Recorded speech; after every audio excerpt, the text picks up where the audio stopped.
¿Qué tal amigos? Bienvenidos nuevamente a este espacio digital donde hablamos de seguridad, ambiente y calidad. En esta ocasión vamos a topar un tema de salud súper interesante, para lo cual he invitado a Cristina Silva. Cristina Silva es neuropsicóloga clínica.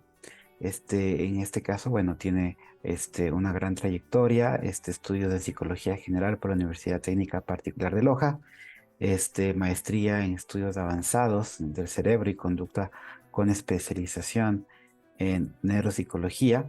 Y bueno, y durante todo su trayecto, ha trabajado en importantes empresas. Actualmente se desempeña en el Hospital Bus Andes. Así que le doy la cordial bienvenida a Cristina. Buenas tardes, ¿cómo estás? Muchas gracias, Carlos. Buenas tardes a ti y a todos las personas que nos están viendo el día de hoy. Creo que es un tema muy importante, así que feliz de poder participar contigo hoy.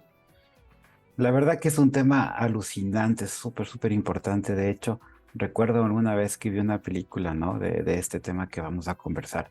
Y alguna vez escuché, ¿no? Que, por ejemplo, en Norteamérica están más preocupados ahora del Alzheimer que de otras enfermedades, ¿no? Como el cáncer o otro tipo de cosas. Realmente es un tema que tenemos que tomarle mucha atención. Entonces, el tema es el Alzheimer es como un problema de salud pública, para lo cual Ujú. empecemos directamente. Ahí, mi querida Cristina, por favor, coméntanos para los que no saben, qué es el Alzheimer y por qué se genera, o al menos qué es lo que se sabe al respecto. Bueno, pues como tú dices, el Alzheimer es un problema de salud pública, ¿no? Las cifras nos dicen que más o menos unos 10 millones de personas se enferman cada año con esta enfermedad. Y bueno, pues el Alzheimer es uno de los tipos de demencia, ¿sí? La demencia es el abanico donde están otros tipos también. Sin embargo, el Alzheimer ocupa más o menos un 60 o 70% de prevalencia en las personas. Por eso tal vez es que también es el más conocido, ¿sí? Y también los síntomas, pues que afectan propiamente a las personas que ya están en una edad avanzada, ¿sí? Es lo que comúnmente se conocía antes como la demencia senil, porque llega justamente en estas edades desde los 65 años en adelante, ¿sí? Sin embargo, pues ahora vemos también cómo ha cambiado un poquito esto con los avances en la ciencia y ahora vemos que podemos detectar el Alzheimer incluso 30 años antes de que aparezcan los primeros síntomas notorios, ¿no? Y bueno, pues cómo se genera esta enfermedad del Alzheimer, pues se trata de principalmente de dos proteínas que tenemos en el cerebro, la proteína beta amiloide y la proteína tau, que son encargadas de la parte de la comunicación de las neuronas, ¿sí? A nivel cerebral y también de el transporte de los nutrientes, ¿no? Entonces, se genera este incremento de estas proteínas en nuestro cerebro, hace que haya una toxicidad, ¿no? Nuestro cuerpo normalmente desecha aquello que ya no utiliza, ¿no? Como, por ejemplo, a través del sudor, a través de las lágrimas, a través de la defecación y diferentes formas nosotros desechamos. Y hablando de las neuronas particularmente, hay algo que se llama la apoptosis, que es la muerte neuronal programada. Sin embargo, ¿qué pasa? Que cuando hay este incremento de estas proteínas, no se forman unos ovillos neurofibrilares, ¿sí? Y eso hace que la célula empiece a dañarse, empiece a destruirse, ¿no? Y eso también corta la conexión de las sinapsis, de la conexión y la información que mandan entre células. Y justamente el área donde está afectada en nuestro cerebro es el hipocampo, el área donde reside la memoria, donde está también la parte del aprendizaje, en el óvulo temporal, donde está también la parte del lenguaje, donde tenemos también este reconocimiento facial. Y por ello los síntomas justamente del Alzheimer tienen que ver con la pérdida de la memoria, sobre todo la memoria a corto plazo, que es por donde inicia. También tenemos el problema con el tema del lenguaje, sí, muchas afasias, dificultad tanto en la comprensión como en la expresión del lenguaje. Y también tenemos la dificultad en la parte del procesamiento de la información, ¿no? Dificultades en el razonamiento, en la parte también conductual, vemos que más avanzado en las etapas y en la parte emocional. Eso te puedo comentar. Bueno, realmente sí, son varios los factores que pueden incidir, ¿no? Para que se pueda generar el Alzheimer. Y bueno, ahora vamos a una pregunta un poco más práctica, ¿no? Para ir entendiendo.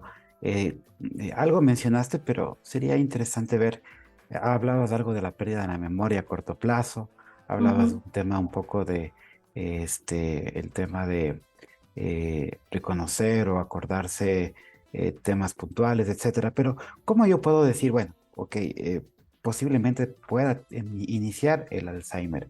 ¿Qué síntomas yo puedo llegar a sentir o como para al menos ir al especialista y empezar los tratamientos, ¿no? Ujú. Bueno, pues como te decía, un primer factor de riesgo es la edad, ¿sí? Entonces, cuando estamos en estas edades, incluso antes, siempre hay que tomar acciones preventivas, ¿no?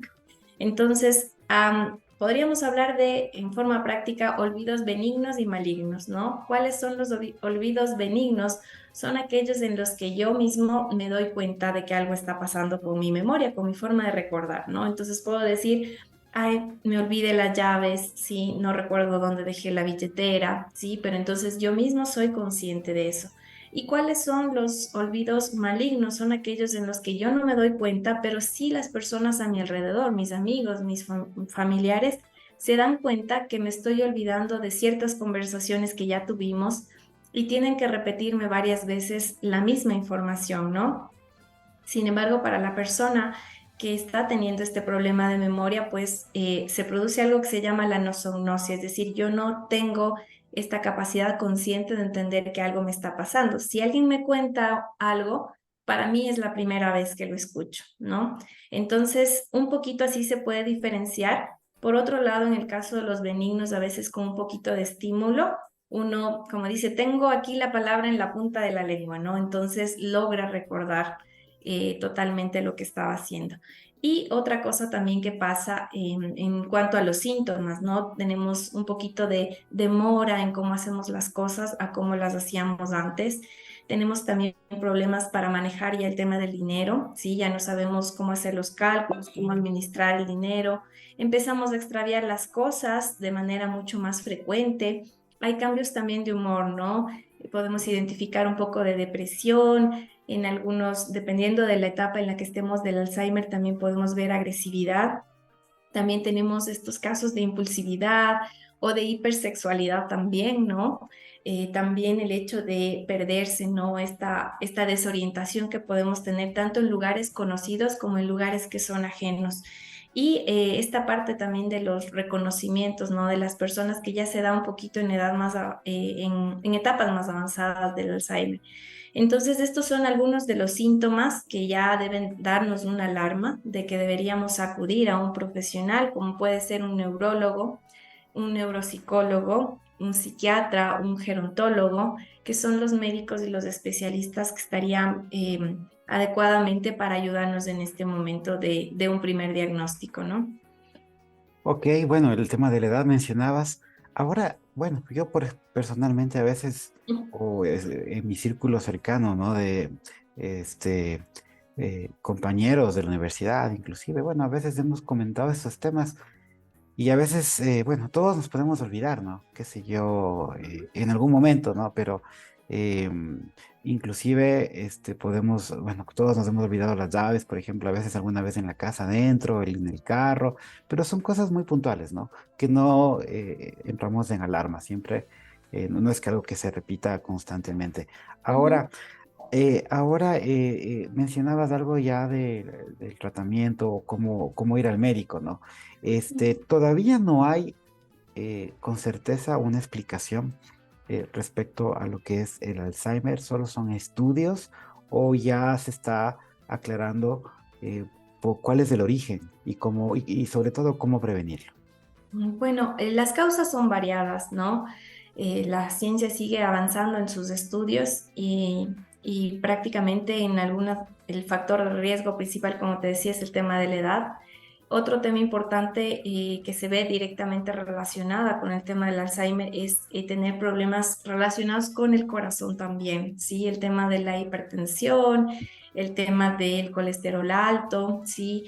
Problemas como la diabetes también, el tener una vida bastante sedentaria, ¿sí? El consumo de alcohol, de cigarrillo, pueden ser factores de riesgos que incrementen, ¿no? También hay un tema en la parte genética. Sin embargo, es un 1%, según las investigaciones, de personas que tienen un Alzheimer por un asunto hereditario. Sí, hace poco se estuvo haciendo un estudio por algunos años que duró justamente en Colombia, en la parte de Antioquía, y se encontró 25 familias que más o menos representan 5.000 personas que en etapas tempranas ya se podía haber detectado, se podía detectar ya algunos síntomas del Alzheimer y derivaban efectivamente con la edad en el Alzheimer, ¿no?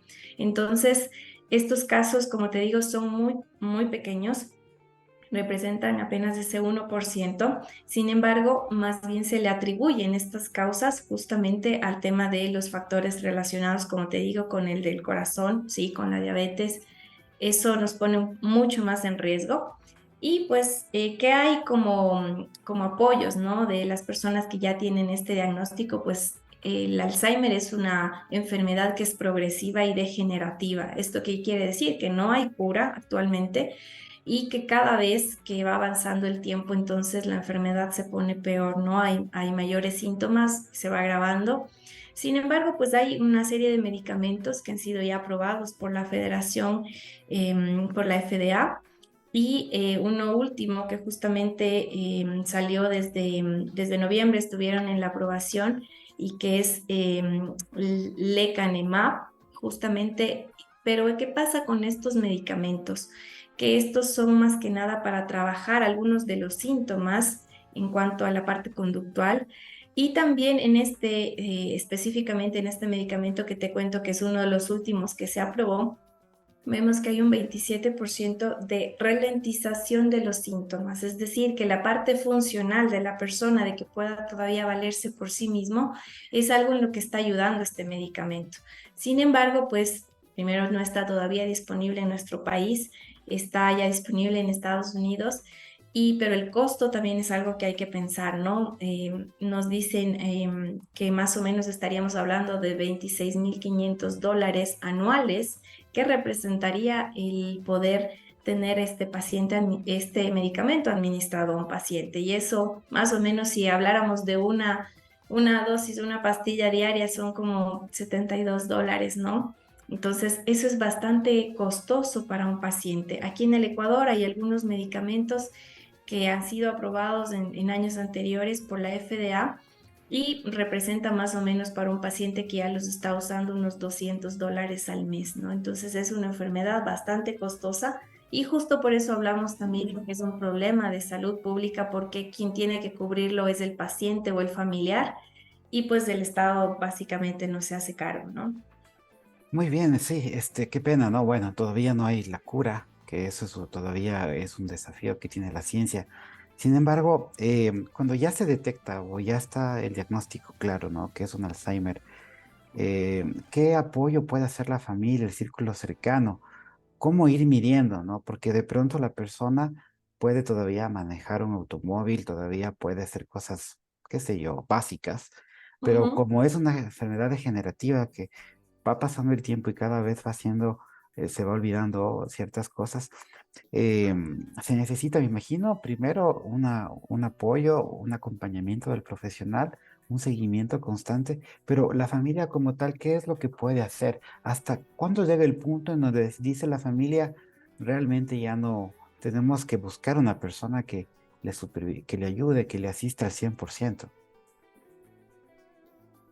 Sí, bueno, como te decía, una de las primeras cosas que es importante es un diagnóstico temprano, ¿no? Y para eso, pues justamente estar informado, como en esta charla, es tan importante para saber cuáles son estos síntomas, cuáles son un poco los pasos a seguir. Entonces, acudir con los especialistas, y una vez que se haga esta valoración, ¿no? Del paciente, tanto con exámenes que pueden ser neurológicos como resonancias, tomografías, y también la parte de neuropsicología, que es un poco lo que nos compete a los profesionales de mi rama, que es ver cómo está la parte funcional del paciente, ¿no? Justo en estas áreas en las que te digo que están más afectadas, que es el hipocampo. Y con ello, pues, eso nos permite saber en qué fase de Alzheimer estamos hablando de cada paciente, ¿no? Entonces, esto ayuda a tomar decisiones, porque si tengo un paciente que está en fase leve o en fase inicial, es una persona que todavía puede valerse por sí mismo, ¿sí? Que tiene estos olvidos, como te decía, de las llaves, tiene esta dificultad para recordar conversaciones, tal vez tiene una dificultad también para reconocer a algunas personas, ¿ya? Pero si hablamos de un estadio intermedio, ¿no? Ahí ya vamos a tener muchas más afectaciones, por ejemplo, en el tema de la comprensión del lenguaje, ¿sí? Puede haber también un tema de delirios, a veces las personas piensan que alguien más les quiere hacer daño, que les están robando tal vez el dinero, ¿sí? Ya tienen problemas, por ejemplo, como extraviarse, ¿sí?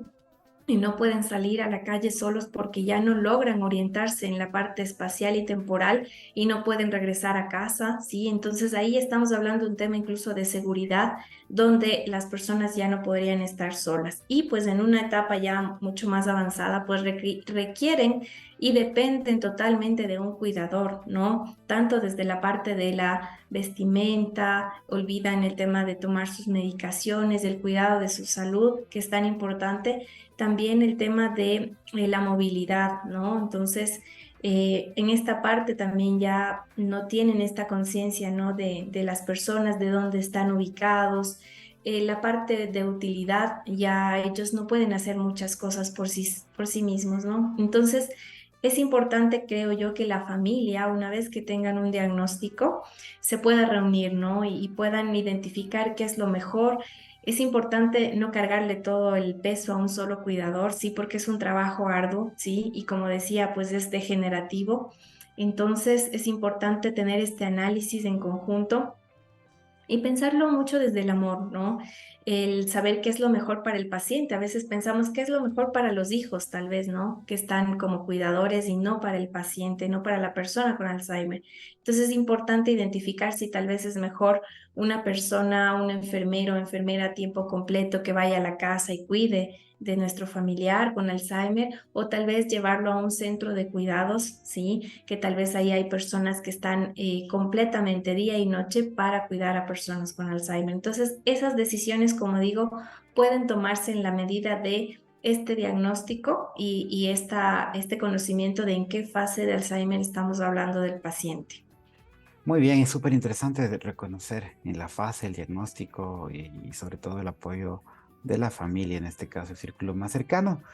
Lo que nos queda, ¿no? Para ir terminando ya, algo hablaba sobre los hábitos, ¿no? Y de hecho, en algún momento leí a Facundo Manes, neurocientífico argentino, que él habla también sobre esta enfermedad, ¿no? Y las enfermedades mentales. Y él habla mucho sobre cómo podríamos de pronto hacer preventivos en este sentido de hacer ejercicio, el hecho de caminar, el hecho de Ujú. mantener una actividad, por ejemplo cuando las personas se jubilan generalmente, lo que hacen es, bueno, no tienen más actividad y él menciona que hay que mantener esa actividad también con el Ujú. cerebro, ¿no? Darle funcionalidad, darle trabajo para que no pierda justamente esas habilidades. Esto es muy importante.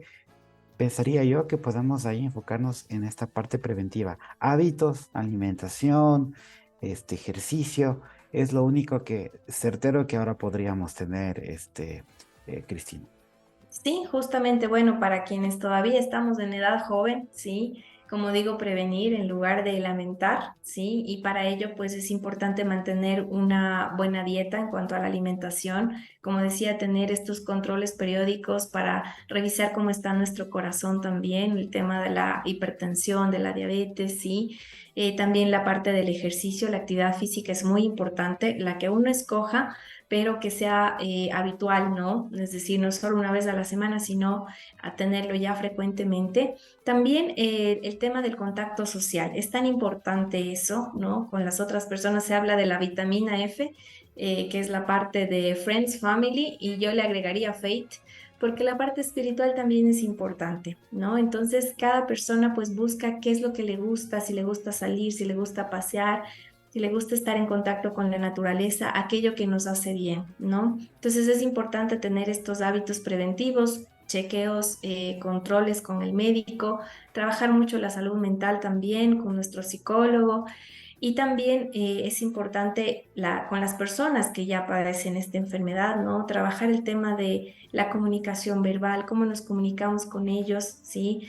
El tal vez proteger y, como te decía, trabajar mucho el tema de la seguridad. Ahora hay dispositivos, manillas para identificar a una persona con Alzheimer, para evitar que se pierda, ¿sí? Y también, por otro lado, cuando estamos en edades avanzadas también o en fases avanzadas del Alzheimer, pensar en el tema de la movilidad, problemas que pueden haber como en la deglución, ¿sí? El tema de enfermedades físicas que tal vez ellos ya no pueden reconocerlas.